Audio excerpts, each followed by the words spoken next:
Sa loob ng 2 araw, magpapakasal sila. Ngunit ngayon, ang kasal ay mayroon ng ganap na ibang kahulugan. Hindi na ito isang buwan ng kaginhawahan o aral. Ito ay 2 wasak na kaluluwa na nagtatagpo sa dilim, umaasang magkasama silang makahanap kahit kaunting liwanag. Ang araw ng kasal ay nagising na kulay abo at maulap, na parabang ang langit mismo ay sumasalamin sa emosyonal na estado ng mga bida. Nagising si Marco sa kanyang bagong silid, nalilito pa rin sa luho na nakapaligid sa kanya. Ang mga kumot ay mas malambot kaysa sa anumang nahawakan niya. Ang tanawin mula sa bintana ay nagpapakita ng buong lungsod na nakalatag na parang isang alpombra sa kanyang paanan. Ngunit wala sa mga iyon ang mahalaga. Sa loob ng ilang oras, magpapakasal siya sa babaeng ang pamilya ay konektado sa pagkamatay ni na Eliza at Leah. Tumayo siya at naglakad patungo sa mesang pangkama kung saan inilagay niya ang litrato ng kanyang pamilya. Ano kaya ang iisipin ninyo dito? Bulong niya sa mga nakangiting larawan. Kasuklaman ninyo kaya ako sa pagpapakasal sa isang taong konektado sa inyong pagkamatay? O maiintindihan ninyo? Tulad ng dati, hindi sumagot ang mga litrato. Ngunit sa pagkakataong ito, may ibang naramdaman si Marco. Hindi lang sakit. Mayroon ding isang kakaibang pakiramdam ng kapayapaan na parabang sa wakas, pagkatapos ng mga taon ng pagpaparusa sa sarili, pinapayagan na niya ang sarili na magpatuloy. Sa kabilang panig ng penthouse, gising din si Isabela. Hindi siya nakatulog buong gabi. Tiningnan niya ang kanyang sarili sa salamin, pinag-aaralan ang sariling mukha na parang sa isang estranghero. Sino ka ba talaga? Tanong niya sa sarili ng malakas. Ang walang awang negosyante na kilala ng lahat, ang kapatid na nagpalayas sa kanyang pamilya o isang taong sobrang takot lang makaramdam. Isang marahang katok sa pinto ang nagpabalik sa kanya sa wisyo. Isabela.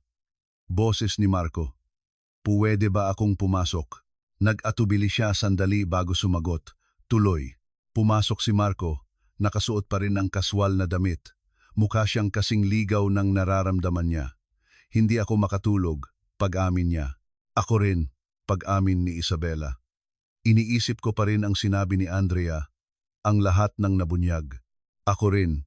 Umupo si Marco sa gilid ng kama, pinapanatili ang magalang na distansya. Nakausap mo na ba siya simula nang umalis siya? Umiling si Isabela. Hindi ko alam kung ano ang sasabihin. Ilang taon na ang lumipas, napakaraming sakit, napakaraming sama ng loob. At ngayon ito. Ngayon alam nating parehong nawasak ang ating mga pamilya dahil sa iisang tao. Na ang kapatid mo ay nawalan ng kasing dami ko, tinapos ni Marco, na pinasan mo ang kasalanan na hindi sa iyo. Hindi ko pa rin siya kayang patawarin, bulong ni Isabela. Alam kong malupit pakinggan, pero sa tuwing naiisip ko siya, naaalala ko si Papa na namamatay sa atake sa puso dahil sa stress. Naaalala ko kung paano gumuho ang lahat. Hindi agad dumarating ang pagpapatawad, malumanay na sabi ni Marco. Maniwala ka sa akin, alam ko. Ilang taon kong hindi napatawad ang sarili ko. Tiningnan siya ni Isabela. At ngayon, napatawad mo na ba ang sarili mo? Natututo na. Tapat na sagot ni Marco. Ang makilala ka, gaano man kakaiba pakinggan, ay nagtuturo sa akin na hindi kailangang tukuyin ako ng sakit magpakailanman. Nanatili silang tahimik, 2 taong nasa bingit ng isang bagay na hindi pa nila lubos na nauunawaan. Sa loob ng 3 oras, magpapakasal na tayo.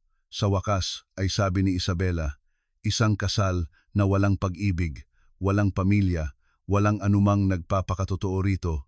Paano kung gawin nating totoo? Biglang tanong ni Marco. Anong ibig mong sabihin? Ang ibig kong sabihin, sa halip na magpanggap, sa halip na umarte para sa mga kamera, paano kung gumawa tayo ng mga tunay na panata, hindi panata ng walang hanggang pag-ibig dahil iyon ay kasinungalingan, kundi mga panata ng katapatan, ng pagbibigay sa isa't isa ng tunay na pagkakataon. Matagal itong pinag-isipan ni Isabela. Panata ng eksakto, ng pagiging marupok, mungkahi ni Marco, ng hindi pagtatago sa likod ng mga maskara, ng pagtulong sa isa't isa na maghilom kahit masakit, nakakatakot pakinggan iyan. Pag-amin ni Isabela, oo nga, tumango si Marco, pero ang manatili sa kinalalagyan natin ay nakakatakot din. At least ito ay nakakatakot na may layunin. Inilahad ni Isabela ang kanyang kamay. Kung gayon, kasunduan ito. Mga tunay na panata, tunay na kahinaan. Isang buwan para makita kung ang dalawang sirang tao ay makakabuo ng isang bagay na buo. Inabot ni Marco ang kanyang kamay. Sa pagkakataong ito, ang pagdampi ay tumagal ng kaunti. May nagbabago sa pagitan nila. Isang bagay na banayad ngunit hindi maikakaila. Ang opisina ng Civil Registry ay malamig at impersonal. Eksakto tulad ng gusto ni Isabela. Ang mga naroroon lamang ay sina attorney Medina, ang abogado, at si Patricia, ang assistant, bilang mga opisyal na saksi. Nagpadala si Leo ng paumanhin, sinasabing hindi niya kayang suportahan ang farsang ito. Binasa ng opisyal ng gobyerno ang mga karaniwang panata sa isang monotonong boses, halatang naiinip.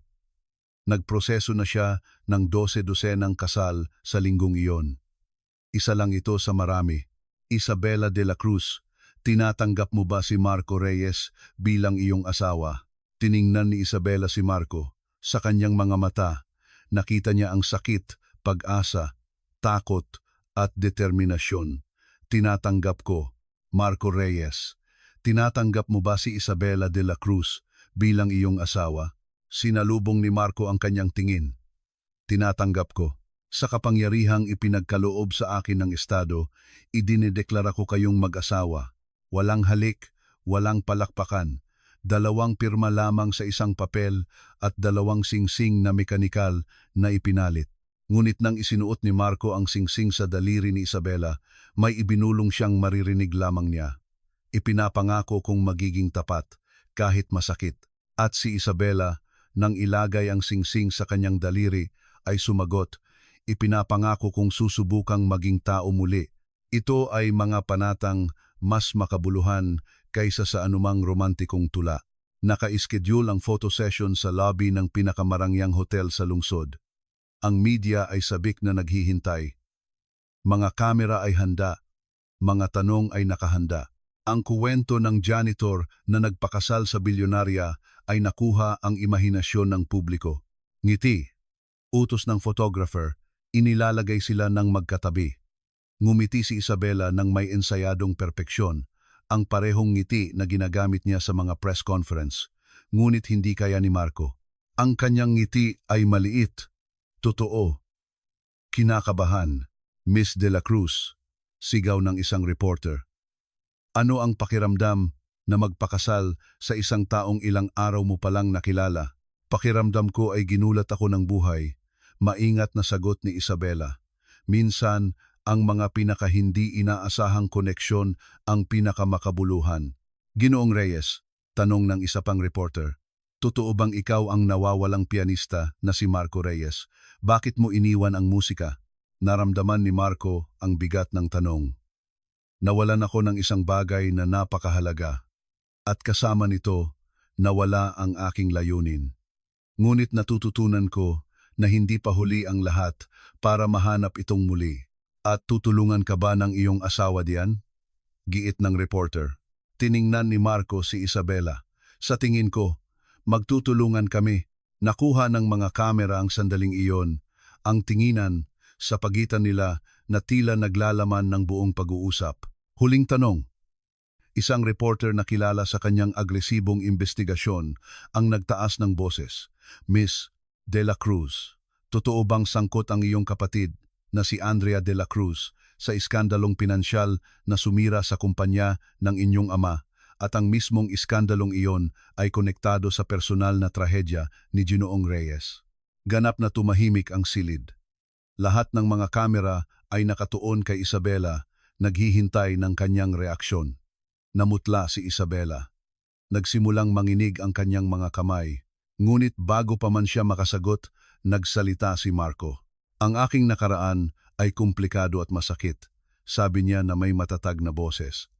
Ang nakaraan ng aking asawa ay ganoon din.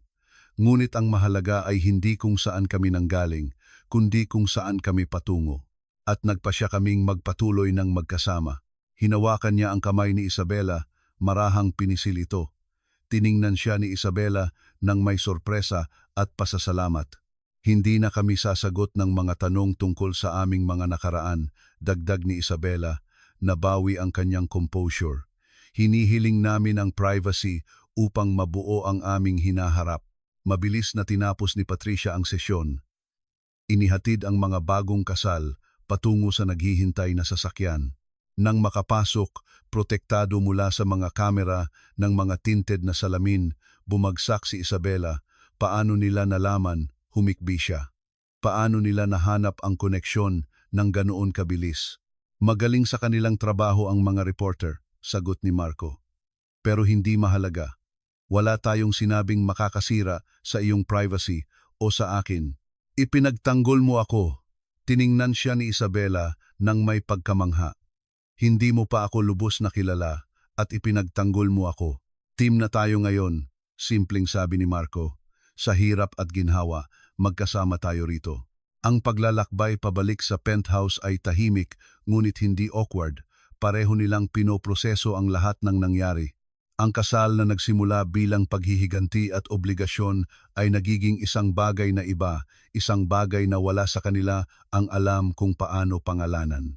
Nang makarating sila sa penthouse, isang sorpresa ang naghihintay sa kanila. 12-12 ng mga bouquet ng bulaklak ang pumupuno sa sala.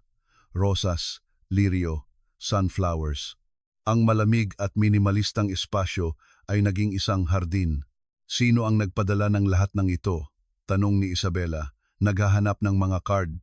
Nakahanap si Marco ng isa. Ang kanyang mukha ay ganap na nagbago nang mabasa niya ang mensahe. Anong nakasulat? Tanong ni Isabela. Papalapit. Ipinakita ni Marco ang card. Ang sulat kamay ay elegante ngunit nanginginig. Paborito niya ang mga sunflower. Sinabi sa akin ni Eliza minsan sa ospital noong pareho kaming naghihintay sa pagsilang ng aming mga sanggol. Hindi ko alam na siya ang asawa mo hanggang ngayon. Patawarin mo ako. Andrea, napatakip si Isabela sa kanyang bibig. Nakilala ng kapatid ko ang asawa mo. Mukhang konektado na ang ating mga buhay noon pa man. Bulong ni Marco. Sa gitna ng mga bulaklak, may isa pang card. Iba ang sulat kamay, panlalaki at nagmamadali. Isabela, kailangan nating mag-usap. May mga bagay tungkol sa aksidente na hindi mo alam. Mga bagay na hindi sinabi sa iyo ni Andrea. Mga bagay na magbabago sa lahat. Leo, binasa ni Isabela ang card ng 3 beses, hindi maproseso ang kahulugan. Ano kaya ang ibig niyang sabihin diyan? Tanong niya. Ang kanyang boses ay puno ng pangamba. Hindi ko alam.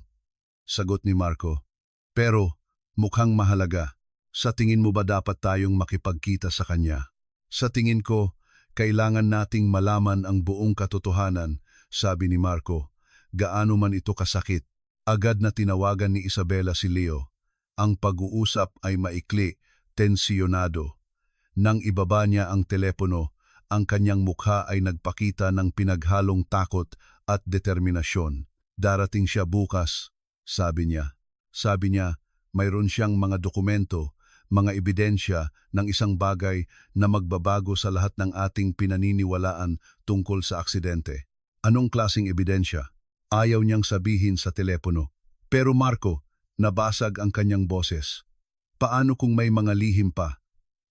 Paano kung ang matutuklasan natin ay mas malala pa sa ating inaakala? Niyakap siya ni Marco. Ito ay isang biglaang kilos. Hindi planado, ngunit hindi tumanggi si Isabela. Hinayaan niyang yakapin siya, marahil sa unang pagkakataon sa loob ng maraming taon. Kung gayon, haharapin natin ito ng magkasama, sabi niya sa kanyang buhok, tulad ng ipinangako natin. Noong gabing iyon, sa halip na maghiwalay sa kani-kanilang mga silid, nanatili sila sa sala na napapaligiran ng mga bulaklak. Nag-usap sila hanggang madaling araw. Ikinuwento ni Isabela ang kanyang pagkabata, ang kanyang ama, ang mga pangarap niya, bago siya naging walang awang negosyante. Ibinahagi ni Marco ang mga alaala nina Eliza at Leah. Sa pagkakataong ito ay walang matinding sakit, may malungkot na nostalgia, oo, ngunit mayroon ding pasasalamat. Gugustuhin ni Eliza na magpatuloy ako, pag-amin niya habang nagsisimulang sumikat ang araw. Lagi siyang mas matalino kaysa sa akin. Mas kilala niya ako kaysa sa pagkakakilala ko sa sarili ko. Maganda ang anak mo, sabi ni Isabela. Tinitingnan ang litratong dinala ni Marco. Nakuha niya ang mga mata mo at ang tawa ng kanyang ina. Ngumiti si Marco. Pinupuno niya ang buong bahay ng tawang iyon. Sa tingin mo ba ay titigil ka sa pangungulila sa kanila? Hindi. Tapat na sagot ni Marco. Pero natututunan kong maaari akong mangulila sa kanila at mabuhay pa rin. Na ang pagpaparangal sa kanilang alaala ay hindi nangangahulugang mamamatay kasama sila. Tumango si Isabela, tahimik na luha ang dumadaloy sa kanyang mga pisngi. Namimiss ko ang aking ama. Namimiss ko ang kapatid na mayroon ako bago gumuho ang lahat. Namimiss ko ang taong ako bago ko itinayo ang lahat ng mga pader na ito. Maaaring gumuho ang mga pader. Malumanay, nasabi ni Marco. At kung ang nasa likod ay sobrang sira na para ayusin. Kung gayon, hahanap tayo ng ganda sa mga bitak, mungkahi ni Marco, tulad ng sining ng Hapon na kintsugi, kung saan inaayos nila ang sirang keramika na may ginto. Ang mga peklat ay nagiging bahagi ng kagandahan. Ngumiti si Isabela sa gitna ng mga luha. Kailan ka naging ganyan katalino? Nang tumigil ako sa pagtatago mula sa sakit at nagsimulang matuto mula rito, nang sa wakas ay natulog sila, opisyal ng kasal, pareho silang nakaramdam ng isang bagay na matagal na nilang hindi naranasan. Pag-asa, marupok, nakakatakot, ngunit totoo. Ngunit walang sino man sa kanila ang makakaisip na ang mga revelasyon ni Leo sa susunod na araw ay yayanig sa mga pundasyon ng lahat ng kanilang pinaniniwalaan. Na ang mga lihim na nakabaon sa loob ng maraming taon ay malapit ng lumabas at na ang katotohanan, kapag sa wakas ay lumitaw, ay magbabago hindi lamang sa kanilang nakaraan, kundi pati na rin sa kanilang hinaharap na magkasama. Ang unang araw ng kanilang kasal ay nagtapos sa dalawang taong hindi na gaanong nag-iisa tulad ng dati. Ngunit ang ikalawang araw ay magdadala ng mga revelasyon na susubok sa lahat ng kanilang nabuo. Nagsisimula pa lamang ang bagyo. Dumating si Leo sa penthouse eksaktong tanghali, dala ang isang luma at gasgas na leather na briefcase na tila mas mabigat kaysa sa pisikal na laman nito. Hinihintay siya ni Marco at Isabela sa sala, magkatabing nakaupo sa sofa, isang kalapitang wala pa ilang araw na ang nakalipas. Salamat sa pagtanggap sa akin, sabi ni Leo. Ang kanyang mukha ay nagpapakita ng isang seryosong ikinababahala. Ang ipapakita ko sa inyo ay magbabago sa lahat. Gaano kasama iyan? Tanong ni Isabela, nanginginig ang boses. Hindi masama, pagtatama ni Leo, binubuksan ang briefcase. Komplikado, masakit, ngunit sa tingin ko, kailangan din. Naglabas siya ng isang makapal na Manila folder na may mga dokumento. Pagkatapos ng gala, noong sumabog ang lahat ng ito, nagsimula akong mag-imbestiga. May hindi tumutugma sa buong kuwento ng aksidente, kaya kumuha ako ng isang pribadong investigador. Bakit mo gagawin iyon? Tanong ni Marco. Nalilito. Dahil kilala kita, Isabela. Diretsong tiningnan siya ni Leo. Alam ko kung paano gumagana ang isip mo. Alam ko na ang kasal na ito, gaano man kapilitan, ay nagbabago sa iyo. At gusto kong siguraduhin na ang pundasyon ng lahat ay ang buong katotohanan, hindi mga kalahating katotohanan. Lumunok si Isabela. Ano ang nalaman mo? Inilagay ni Leo ang ilang dokumento sa mesa. Ang una ay isang ulat ng pulisya tungkol sa aksidente. Naramdaman ni Marco na nasusuka siya sa pagtingin pa lang dito. Nangyari ang aksidente tulad ng sinabi sa inyo, nagsimula si Leo. Ang asawa ni Andrea, si Carlos Gomez, ay nagmamanehong lasing.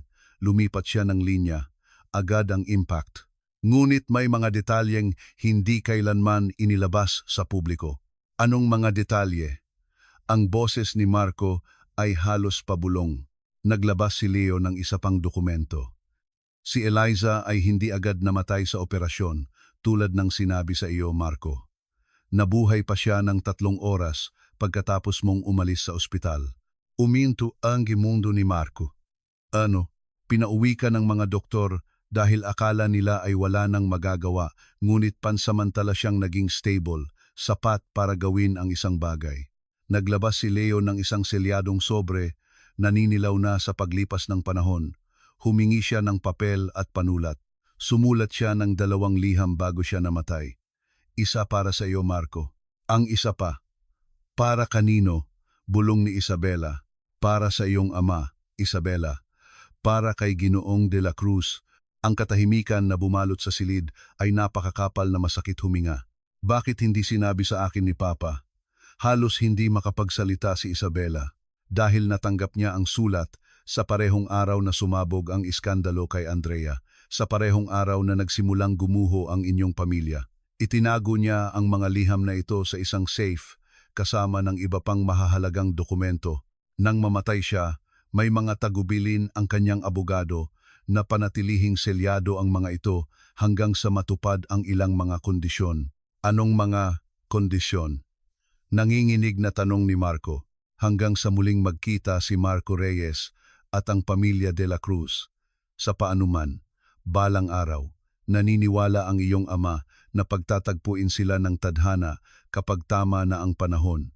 Humikbi si Isabela. Alam ni Papa, alam niya sa lahat ng oras ang tungkol sa koneksyon. Tumango si Leo at pinasa niya ang kaalamang iyon hanggang sa kanyang kamatayan. Bahagi ng stress na pumatay sa kanya ay hindi lang ang iskandalong pinansyal. Ito ay ang malaman na sinira ng pamilya ng kanyang manugang ang isa pang pamilya at wala siyang magawa para ayusin ito. Tinitingnan ni Marco ang sobre na may pangalan niya na para bang isang bomba. Ang kanyang mga kamay ay nanginginig ng husto na hindi niya ito mahawakan. Gusto mo bang basahin ko muna? Malumanay na alok ni Isabela, hinahawakan ang kanyang kamay. Tumango si Marco, hindi makapagsalita. Kinuha ni Isabela ang sobre nang may paggalang, maingat na pinunit ito. Sa loob ay may 2 piraso ng papel. Ang sulat kamay ay halatang pinilit. Ilang salita ay may mantsa ng luha o dugo. Aking minamahal na Marco, nagsimulang magbasa si Isabela, nababasag ang kanyang boses mula sa unang salita. Kung binabasa mo ito, nangangahulugang wala na ako sa tabi mo. Nangangahulugang ang ating panahon ay natapos ng mas maaga kaysa sa ating pinangarap. Tahimik na humihikbi si Marco, luha ang dumadaloy sa kanyang mukha. Gusto kong malaman mo na ang ating mga taon ay ang pinakamasaya sa aking buhay. Bawat sandali, bawat tawa, bawat notang tinugtog mo sa piano para sa akin at para kay Lia, lahat ay perpekto. Ikaw ang perpektong asawa, ang perpektong ama, Eliza. Bulong ni Marco sa mga salita na parabang maririnig siya. Nagpatuloy si Isabela, pinipigilan ang sariling luha. Alam kong sisisihin mo ang iyong sarili para dito. Kilala kita, mahal ko. Alam kong sasabihin mong dapat mas pinilit mong manatili kami sa bahay, na dapat ikaw ang nagmamaneho, na dapat marami kang ibang ginawa. Ngunit kailangan mong maunawaan ang isang bagay, hindi mo ito kasalanan. Wala sa mga ito ang kasalanan mo. Ang tanging may pananagutan ay ang lalaking nagpasyang uminom at magmaneho at gusto kong malaman mo na pinapatawad ko siya. Kahit ngayon, namamatay dahil sa kanyang mga ginawa. Pinapatawad ko siya dahil ang puot ay lumilikha lamang ng mas maraming sakit. Umungol si Marco, yumuko. Tumigil sandali si Isabela sa pagbabasa, hinahayaan siyang magproseso. Mayroon pa, malumanay na sabi ni Leo. Huminga ng malalim si Isabela at nagpatuloy. Nakilala ko ang isang babae sa ospital ilang taon na ang nakalipas noong pareho kaming buntis. Andrea ang pangalan niya. Nag-usap kami tungkol sa aming mga pangarap, takot at pag-asa para sa aming mga sanggol. Sinabi niya sa akin na mayroon siyang nakababatang kapatid na hinahangaan niya, isang matalino at ambisyosong babae na nagngangalang Isabela. Napasinghap si Isabela. Tumingala si Marco. Ang kanyang mga mata ay pula at namamaga. Kung mayroon mang tadhana, Marco, at sa paano man ay makarating ang liham na ito sa iyo at sa pamilyang iyon, gusto kong malaman ninyo ang isang bagay. Ang pagpapatawad ang tanging paraan upang makalaya sa sakit. Pinatawad ko na ang lalaking kumuha ng aming buhay. Pinapatawad ko ang kanyang pamilya sa hindi pagkaalam. At umaasa akong mapapatawad mo rin sila balang araw. Mayroon pa, giit ni Leo, basag din ang sariling boses sa emosyon. Nagpatuloy si Isabela nang may kahirapan. Tungkol sa ating munting Lia, may sinabi sa akin ang mga doktor bago ako nawalan ng malay, isang bagay na hindi nila nasabi sa iyo. Hindi siya nagdusa. Mahal ko, napakabilis ng impact na hindi siya nakaramdam ng sakit. Alam kong itatanong mo iyan ng libu-libong beses. Alam kong hahabulin ka ng imahe niya na nagdurusa, ngunit huwag. Ang ating sanggol ay payapang pumanaw, marahil ay nananaginip tungkol sa mga kwentong binasa mo sa kanya noong umagang iyon. Ganap na bumagsak si Marco, malalalim na hikbi ang yumanig sa kanyang buong katawan. Iniwan ni Isabela ang liham at niyakap siya. Umiiyak kasama niya, sinasalo siya habang nawawasak. Naghintay si Leo nang may paggalang bago magsalita. May huling bahagi pa, kinuha ni Isabela ang liham na nanginginig ang mga kamay. Pakiusap, Marco, mabuhay ka. Mabuhay ka para sa aming dalawa. Tumugtog ka ulit ng piano, umibig ka ulit, maging masaya ka ulit. Hindi mo kami pinararangalan sa pamamagitan ng dahan-dahang pagkamatay. Pinararangalan mo kami sa pamamagitan ng pamumuhay ng lubos. Mamahalin kita magpakailanman sa buhay na ito at sa susunod. Ang iyong Eliza. Ang katahimikan na sumunod ay binasag lamang ng mga hikbi. Ni Marco, ni Isabela, kahit si Leo ay hindi mapigilan ang mga luha.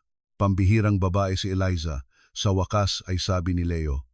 Isinulat niya iyan habang namamatay sa hindi mailarawang sakit at ang kanyang alalahanin ay ang makahanap ka ng kapayapaan. Hindi ko deserve ang kanyang pagpapatawad, humikbi si Marco. Sinayang ko ang maraming taon, naging multo ako, tinraidor ko ang kanyang huling hiling. Hindi. Hinawakan siya ni Isabela sa balikat, pinipilit siyang tumingin sa kanya. Wala kang tinraidor. Nandito ka ngayon, buhay ka ngayon, nakakaramdam ka ngayon. Iyon ang gusto niya. Inilabas ni Leo ang pangalawang sobre. Isabela, ito ang liham para sa iyong ama. Kinuha ito ni Isabela na nanginginig ang mga kamay. Pareho ang sulat kamay, ngunit iba ang mensahe. Ginoong de la Cruz, basa niya. Ang pangalan ko po ay Eliza Reyes. Hindi po tayo magkakilala, ngunit ang ating mga pamilya ay konektado ng trahedya. Ang inyong manugang ang sanhi ng aksidenteng tatapos sa aking buhay at sa buhay ng aking anak. Ngunit hindi po ako sumusulat para akusahan o sisihin kayo. Nahirapan si Isabela magpatuloy. Sumusulat po ako dahil nakilala ko ang inyong anak na si Andrea.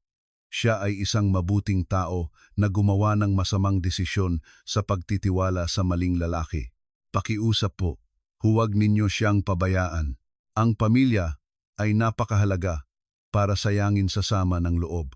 Ang aking asawa ay isang pianista, isang napakagaling. Kung sakaling mag-cruise ang inyong landas, pakiusap, alagaan ninyo siya. Kakailanganin niya ng tulong para maalala kung paano mabuhay. At marahil sa paghilom ng magkasama, makahanap ng kapayapaan ang ating mga pamilya, magpatawad, patawarin ang isa't isa at mabuhay. Iyon po ang aking mga huling salita para sa inyo. May paggalang at pag-asa, Eliza Reyes. Hindi na mapigilan ni Isabela ang pag-iyak. Nabasa ito ng aking ama. Alam niya sa loob ng maraming taon na may koneksyon at pinasan niya ang kasalanang iyon hanggang sa ikinamatay niya. Mabuting tao ang iyong ama. Malumanay na sabi ni Leo.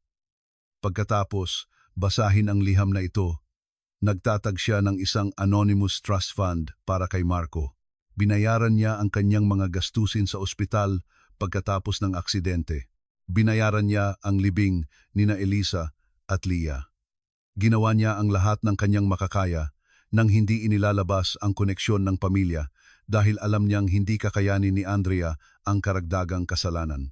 Ano? Tumingala si Marco, tuliro. Hindi.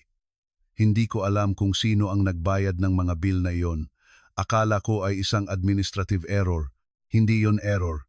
Naglabas pa si Leo ng mga dokumento.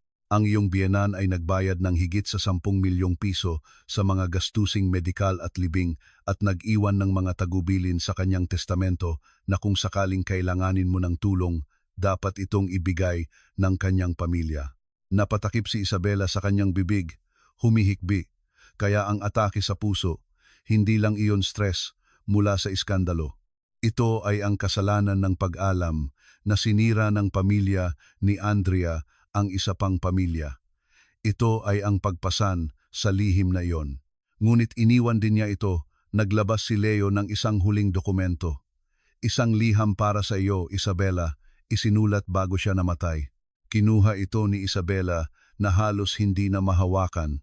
Anak ko, basa niya ng malakas. Kung binabasa mo ito, nangangahulugang natagpuan mo na si Marco Reyes. Nangangahulugang gumana ang tadhana tulad ng pinaniniwalaan namin ni Elisa. Naging duwag ako, Isabela. Duwag sa hindi pag-iisa ng ating mga pamilya noong dapat kong ginawa. Duwag sa pagpapahintulot sa pride at takot na pigilan akong gawin ang tama. Ngunit umaasa akong mas magiging matapang ka kaysa sa akin. Si Marco Reyes ay isang mabuting tao na nagdusa ng hindi masukat. Ang ating pamilya ay may utang sa kanya na hindi kailanman mababayaran. Ngunit marahil lamang makahanap kayo ng paghilom ng magkasama. Dalawang kaluluwang sinira ng iisang trahedya, nagtutulungan upang muling buuin ang isa't isa. Huwag mong sayangin ang panahon tulad ng ginawa ko. Huwag mong hayaang pigilan ka ng pride na magmahal. Huwag mong hayaang pigilan ka ng takot na maging tao. Maging ang taong dapat sanay ako. Mahal kita palagi, Papa. Bumagsak si Isabela kay Marco. Parehong sinasalo ang isa't isa habang pinoproseso ang mga revelasyon na nagbago sa kanilang buong pag-unawa sa nakaraan. Nanahimik si Leo, hinahayaan silang umiyak, magproseso, magsimulang maghilom. May isa pa, sa wakas ay sabi niya nang humupa ang mga hikbi. Nahanap ng investigador ang isang bagay tungkol kay Lia. Tumingala si Marco, takot sa karagdagang sakit. Sa ospital, bago siya namatay, kinuha nila ang hulma ng kanyang kamay. Standard procedure iyon sa mga ganoong kaso. Itinago ito sa mga file ng ospital. Kung gusto mo, makukuha ko ito para sa iyo. Hindi makapagsalita si Marco, tumango lamang, sariwang luha ang dumadaloy. At isang huling bagay, tiningnan ni Leo silang dalawa. Buntis si Elisa nang mamatay siya. Ilang linggo pa lang, marahil ay sasabihin nila sa iyo. Pagkatapos ng konsyerto, ang sigaw ng sakit ni Marco ay primal, nakakawasak ng puso. Hindi lamang niya nawala ang kanyang asawa at anak, nawala rin sa kanya ang isa pang sanggol na hindi niya nakilala. Mahigpit siyang hinawakan ni Isabela, umiiyak kasama niya, ibinabahagi ang sakit na napakalalim na walang salita. Naghintay si Leo ng ilang minuto bago muling magsalita. Marco, Isabela, alam kong ito ay nakakawasak, ngunit ito rin ay nagpapalaya. Ngayon, alam ninyo na ang buong katotohanan, alam ninyong nagpatawad si Eliza na sinubukan ng ama ni Isabela na gawin ang tama, na pareho nilang hinangad na maghilom ang kanilang mga pamilya. Paano tayo gagaling mula rito? Tanong ni Marco na may basag na boses.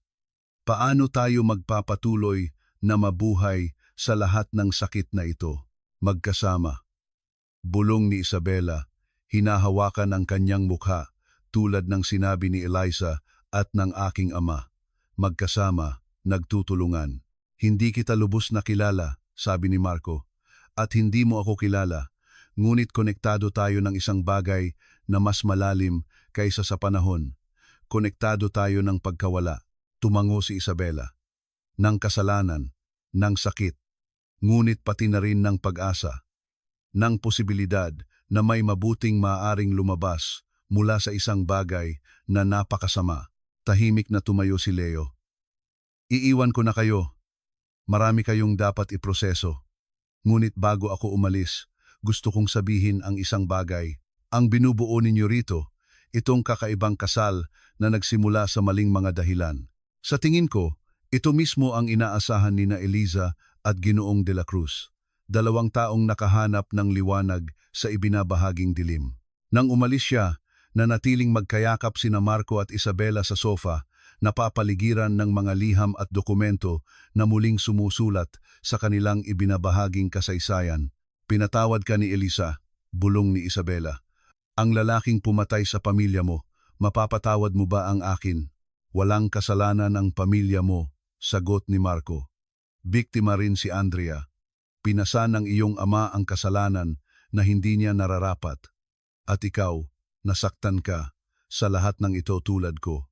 Kung gayon, maaari tayong maghilom ng magkasama, sabi ni Isabela, hindi bilang tanong, kundi bilang isang pangako. Magkasama, ulit ni Marco, tinatatakan ang panata. Sa labas, nagsimulang lumubog ang araw sa lungsod. Sa loob ng penthouse, 2 taong wasak ay dahan-dahang nagsisimulang muling buuin ang kanilang sarili. Ang mga liham ni Eliza ay nanatili sa mesa. Ang kanyang mga huling salita ay isang tulay sa pagitan ng masakit na nakaraan at isang posibleng hinaharap. At sa unang pagkakataon mula noong aksidente, naramdaman ni Marco na marahil lamang karapat-dapat siyang mabuhay. Ang mga sumunod na araw ay puno ng tahimik, ngunit malalim na pagbabago. Ang penthouse, na dating isang malamig na museo, ay nagkaroon na ng buhay. Pinalamutian ng mga litrato ang mga dingding sina Eliza at Leah, katabi ng mga larawan ng ama ni Isabela. Sariwang bulaklak sa bawat silid. Ang piano na binili ni Isabela bilang sorpresa ay nasa sentro ng sala. Tumutugtog si Marco araw-araw, hindi na malulungkot na piyesa, kundi mga himig na nagdiriwang ng buhay. Uupo si Isabela para makinig. Minsan ay nagtatrabaho sa kanyang laptop, minsan ay ipipikit lang ang kanyang mga mata at hahayaang paghilumin ng musika ang mga sugat na hindi niya alam na mayroon siya. Malapit nang matapos ang isang buwan. Sa loob ng 3 araw, ayon sa orihinal na kasunduan, dapat silang magpasya kung ipagpapatuloy o tatapusin ang kasal. Ngunit may isang bagay na fundamental na nagbago sa pagitan nila. Hindi na sila mga estrangherong napilitang magsama. Sila ay 2 kaluluwa na nakahanap ng aliw sa ibinabahaging pag-unawa. Isang hapon, habang nagsasanay si Marco ng isang piyesa ni Chopin, tumunog ang intercom. Ma'am de la Cruz, maingat ang boses ng doorman. Nandito po ang kapatid ninyong si Andrea.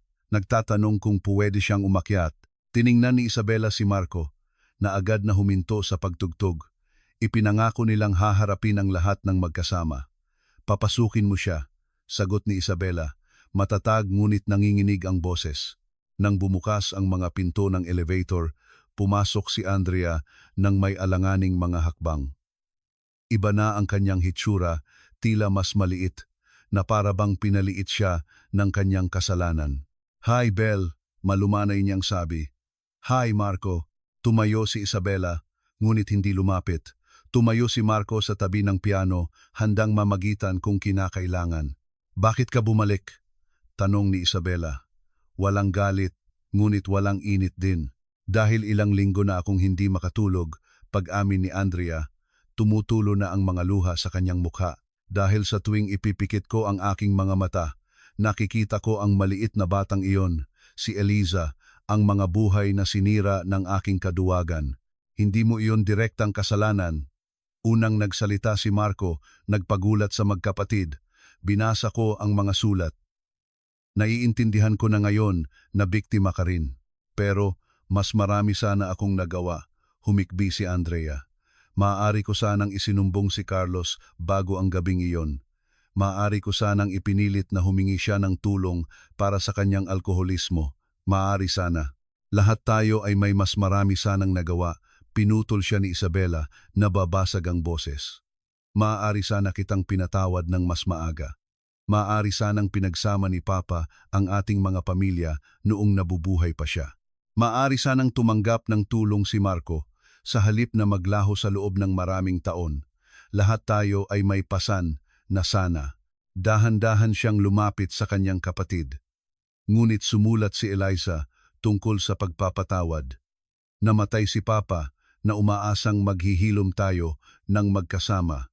At ako, pagod na akong magdala ng poot. Pinapatawad mo na ako? Bulong ni Andrea, halos hindi makapaniwala. Pinapatawad na kita, binuksan ni Isabela ang kanyang mga braso. Hindi dahil karapat-dapat ka o hindi, dahil pareho nating kailangan maging malaya. Nagkayakapan ng magkapatid, humihikbi. Mga taon ng sakit at sama ng loob ay dumadaloy sa mga luha na sa wakas ay nagpapagaling sa halip na lumason. Pinanood sila ni Marco, basa rin ang sariling mga mata. Pagkatapos ng ilang minuto, humiwalay si Andrea sa kanyang kapatid at lumapit sa kanya. Marco, alam kong walang sapat na salita. Nagsimula siya, alam kong walang anumang sasabihin ko ang makakabalik sa iyong pamilya, ngunit kailangan mong malaman na nabuhay ako sa impyerno mula nang malaman ko.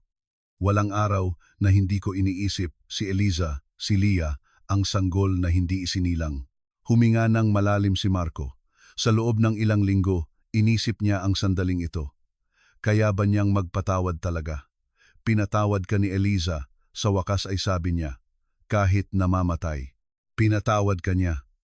Sino ako para gumawa ng mas mababa pa sa kanya? Inilahad niya ang kanyang kamay. Tiningnan ito ni Andrea nang nanginginig bago ito abutin. Salamat, bulong niya. Gugugulin ko ang natitirang bahagi ng aking buhay sa pagsubok na parangalan ang kanilang alaala. Kung gayon, mabuhay ka ng maayos, simpleng sabi ni Marco. Mahalin mo ang iyong pamilya, maging masaya ka. Iyon ang pinakamahusay na paraan para parangalan siya. Ang tatlong tao ay umupo ng magkakasama, nagbabahagi ng mga kwento. Ikinuwento ni Andrea ang pagkikilala nila ni Eliza sa ospital, ang kanilang mga pag-uusap tungkol sa pagiging ina at mga pangarap. Ibinahagi ni Isabela ang mga alaala ng kanyang ama, kung paano niya pinasan ang mga lihim para protektahan ang kanyang pamilya. Nagsalita si Marco tungkol kina Eliza at Lia, hindi na may matinding sakit tulad ng dati, kundi may matamis na nostalgia na may halong pasasalamat sa pagkakataong nakilala sila. May isa pa akong kailangang sabihin sa inyo, sabi ni Andrea nang papalubog na ang araw. Nag-volunteer ako sa isang organisasyon laban sa drunk driving. Nagbibigay ako ng mga talumpati, ikinukuwento ko ang aking istorya, binabalaan ang iba tungkol sa mga kahihinatnan. Hindi ko mababago ang nakaraan, ngunit makakatulong akong maiwasan ang mga aksidente sa hinaharap. Napakaganda niyan, taos-pusong sabi ni Isabela. Ipagmamalaki ka ni Papa, pati si Eliza, dagdag ni Marco. Nang umalis si Andrea noong gabing iyon, nangangakong babalik para sa isang tunay na hapunan ng pamilya, naiwan sina Marco at Isabela sa penthouse na ngayon ay parang isang tunay na tahanan. Sa loob ng 2 araw, matatapos na ang isang buwan, malumanay na sabi ni Isabela, tatapusin na ang ating kasunduan. Alam ko, sagot ni Marco, umupo sa tabi niya sa sofa.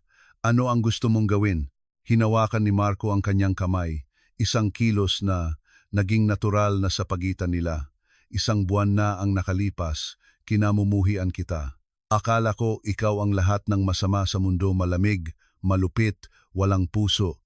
At tama ka, pag-amin ni Isabela. Ako nga ang lahat ng iyon, pero ngayon, may iba na akong nakikita. Patuloy ni Marco. Nakikita ko ang isang babaeng nasaktan ng napakalalim na nagtayo ng mga pader para protektahan ang sarili. Nakikita ko ang isang taong natututong maging marupok muli. Nakikita ko ang isang taong tumulong sa akin na maalala kung paano mabuhay. Marco, hayaan mo akong matapos, malumanay siyang pinutol. Isang buwan na ang nakalipas, gusto ko ng paghihiganti. Gusto kong maramdaman mo ang isang bahagi ng sakit na nararamdaman ko. Ngunit sa proseso ng pananakit sa iyo, napagaling ko ang sarili ko. At ikaw din. Kung gayon, ano ang sinasabi mo? Sinasabi kong ayaw kong matapos ito. Hindi dahil kailangan nating ipagpatuloy ang isang kasunduan, kundi dahil pinipili natin ito. Pinipili nating ipagpatuloy ang paghilom ng magkasama. Naramdaman ni Isabela na tumutulo ang mga luha sa kanyang mga pisngi. Ayaw ko ring matapos ito. Ngunit Marco, mayroon bang tunay na maaaring lumago mula sa isang bagay na nagsimula ng napakasama? Tumingin ka sa paligid mo. Itinuro ni Marco ang mga litrato sa mga dingding. Mula sa pinakamasaklap na trahedya, lumago ang koneksyon. Mula sa kamatayan, lumago ang pagpapatawad. Mula sa pagkawala, lumago ang pag-ibig. Hindi pa romantikong pag-ibig, marahil hindi kailanman, ngunit pag-ibig ng mga kaluluwang nagkakaintindihan. At sapat na ba iyon para sa iyo? Higit pa ito sa anumang mayroon ako sa loob ng maraming taon, tapat na sagot ni Marco. At sa tingin ko, sa paglipas ng panahon, maaari itong lumago sa isang bagay na higit pa, kung pareho nating gugustuhin. Gusto ko, bulong ni Isabela. Marco, gusto kong subukan. Totoong subukan. Naghalikan sila. Sa unang pagkakataon, hindi ito isang mapusok na halik na parang sa pelikula. Ito ay malambot, nag-aalangan, puno ng pangako kaysa sa katiyakan. Ito ang simula ng isang bagong bagay na tumutubo mula sa mga abo ng luma. Makalipas ang 2 araw, nakatanggap si Marco ng isang tawag na muling magbabago sa lahat. Ginoong Reyes? Ang boses ay propesyonal, nasasabik. Ako si Clara Dominguez mula sa Cultural Center of the Philippines. Napanood namin ang mga video ng iyong pagtatanghal sa gala. Nais naming malaman kung ikokonsidera mo ang pagbibigay ng isang konsierto dito. Ito ay magiging isang opisyal na pagbabalik sa musika. Tiningnan ni Marco si Isabela na narinig ang lahat. Tumango siya nang may pananabik. Opo, sagot niya. Matatag ang boses. Tinatanggap ko. Ngunit may isang kondisyon. Ano po iyon? Gusto kong ang lahat ng kikitain ay mapunta sa 2 layunin. Isang foundation bilang alaala ni na Eliza at Leah Reyes para tulungan ang mga pamilyang nawalan ng mga mahal sa buhay sa mga aksidente at sa organisasyon laban sa drunk driving ni Andrea de la Cruz. Napakaganda niyan, sagot ni Clara. Kailan po ito maaaring ganapin? Paano kung sa darating na Sabado? Mungkahi ni Marco. Mayroon akong gustong sabihin sa mundo at hindi na ako makapaghintay. Dumating ang Sabado na may malinaw na langit at kuryenteng pag-aabang. Puno ang CCP. Ang media ay nag-cover mula sa lahat ng anggulo. Ang kwento ng nawawalang pianista na nagbabalik, kasal sa bilyonarya, ay nakuha ang imahinasyon ng publiko. Sa backstage, nakakagulat na kalmado si Marco. Inayos ni Isabela ang kanyang kurbata, bahagyang nanginginig ang kanyang mga kamay. Kinakabahan, tanong niya. Takot na takot, pag-amin ni Marco, pero handa na rin. Sa unang pagkakataon sa loob ng maraming taon, handa na ako. Ipagmamalaki ka ng pamilya mo, sabi ni Isabela. May luha sa kanyang mga mata. Ng pamilya natin, pagtatama ni Marco. Dahil ngayon, pamilya na tayo. Ikaw at ako. Pumasok si Andrea, kasama sina Leo, Attorney, Medina, Sofia, at iba pang naging bahagi ng kanilang kwento. Oras na, anunsyo ni Andrea. Naghihintay na ang teatro. Naglakad si Marco patungo sa entablado, matatag ang kanyang mga hakbang. Nang bumukas ang mga kurtina, ang palakpakan ay nakakabingi. Umupo siya sa harap ng grand piano, ang instrumentong naging boses niya noong hindi sapat ang mga salita. Magandang gabi. Nagsalita siya sa mikropono, umalingaw-ngaw ang kanyang boses. Ilang taon na ang nakalipas, naglaho ako sa mundong ito. Nawala sa akin ang mga pinakamahalagang tao sa aking buhay at akala ko, kasama nila, nawala na rin ang aking musika. Ganap na tahimik ang teatro, ngunit may natutunan ako, hindi kailangang sirain tayo ng sakit, hindi kailangang tukuyin tayo ng mga pagkawala. At kung minsan ang mga pinaka hindi inaasahang tao ang nagtuturo sa atin kung paano mabuhay muli. Tumingin siya diretso kay Isabela sa unang hilera. Hiniling sa akin ng aking asawang si Eliza na mabuhay, tumugtog, at umibig muli. At kahit inabot ako ng maraming taon para maunawaan kung ano ang ibig sabihin noon, sa wakas, naiintindihan ko na. Ngayong gabi, tumutugtog ako para kay Elisa, para sa aking anak na si Leah, para sa sanggol na hindi ko nakilala, para sa ama ng aking asawa na nagpasan ng mga lihim para protektahan ang kanyang pamilya, para sa lahat ng mga taong nawalan ng isang bagay at naniniwalang hindi na sila gagaling. Ipinatong niya ang kanyang mga kamay sa mga teklado at tumutugtog ako para kay Isabela, na nagturo sa akin na hindi pa huli ang lahat para maging tao muli. Nagsimula siyang tumugtog. Ang piyesang pinili niya ay hindi Claire de Lune sa pagkakataong ito. Ito ay isang bagay na kinatha niya sa mga nakaraang linggo. Muling pagsilang. Ang pamagat niya rito, ang musika ay nagsimula ng malumanay, malungkot, puno ng sakit ng pagkawala, ngunit unti-unti nagsimulang magbago ang mga nota, pag-asa ang humabi sa kalungkutan, kagalakan ang lumitaw mula sa melankoliya. Bawat akorde ay nagsalaysay ng kuwento ng pagkawasak at muling pagtatayo, ng kamatayan at muling pagsilang. Walang isang tuyong mata sa teatro, hayagang umiiyak si Isabela. Ganoon din si Andrea, maging si Leo, ang laging kontroladong negosyante, ay may luha sa kanyang mukha. Lumakas ang musika, patungo sa isang crescendo na kumakatawan sa buhay puno, hindi perpekto, ngunit maganda, at nang sa wakas ay natapos ito.